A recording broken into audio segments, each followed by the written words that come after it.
Okay, let's watch this then. I've gotten to know Kevin Hart pretty well over the last, I guess, 7 or 8 years. The thing that you realize when you spend time with Kevin is how unbelievably hardworking he is.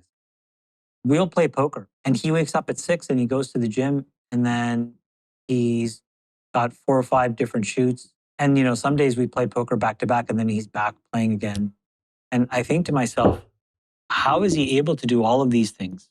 And he has a work ethic and a stamina that I think is unique. And so I used to think, well, wait, why do I not have that stamina? Is that just sort of something that's God-given? And you find out that no, there's a level of desire that kind of drives a lot of these folks to find the energy. And I think that some of these guys really believe in this adage of you rest when you're dead. The amount of lying that people do is outrageous. You blame everybody else for everything that's going on, when there are all kinds of distractions that could take you away from continuing to focus on something, and you don't. That's an incredible sign that you're meant to be successful. I've seen Elon many times and he's talked about this now, where he just disappears because for weeks at a time, he's literally living and breathing inside of, Tesla or SpaceX to a degree where he's just sleeping on the ground in a sleeping bag. I don't think most of us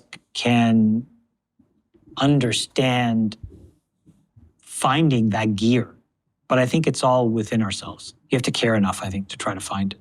It's another thing that I've observed from people. The people that achieve enormous enduring success have the ability in that specific thing to be extremely honest. Maybe they're not necessarily honest about everything. Maybe they don't necessarily tell, their friends and their wives everything. I don't know. I can't tell. But what I can tell you is in that thing, they have incredible taste, which requires honesty. Taste. Is it good? Is it useful? Is it exceptional? If that is done without honesty, you don't have taste. If you don't have taste, you'll never be successful. I think that there's a huge trap that traditional societal norms creates. The number of kids I've worked with that went to Harvard and Stanford that ended up working for me at any one of my various companies were just morons. And they showed up with absolutely zero resilience, no ability to absorb failure, and no sense that they had actually done anything themselves. In fact, they were corrupted by that. So there's a lot of situations where you can go through life and never really know that you've accomplished something useful. So it's really important to make sure that the things that you do are your own. The really successful people focus on an infinite game with themselves. They do not play anybody else's game by somebody else's rule. That is the stupidest way to waste your life.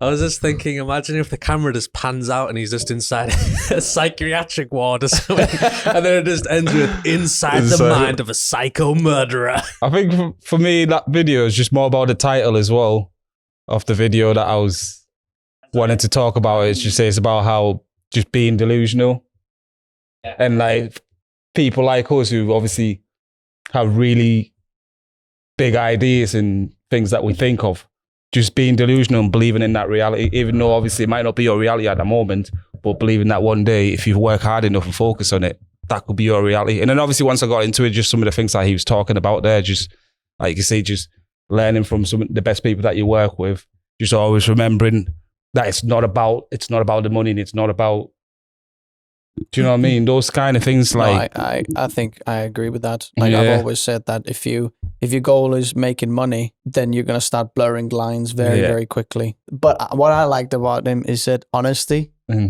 because I think I've been thinking about that recently. Do you mean the taste thing? Look, brutally honest. Yeah, the taste and honesty thing. I thought that was a good point that he made about the taste thing. Because I can sometimes lie to myself without knowing. But if you're able to be honest, fully honest, and you're not, you can convince yourself that, oh yeah, I'm doing the best I can, or there's nothing out there. But actually, that's not necessarily helpful. And that might not be the truth, But if you're honest about where you're really at, I think you'll start to get to some of the problems because you can avoid being honest, and then you're just delaying the truth.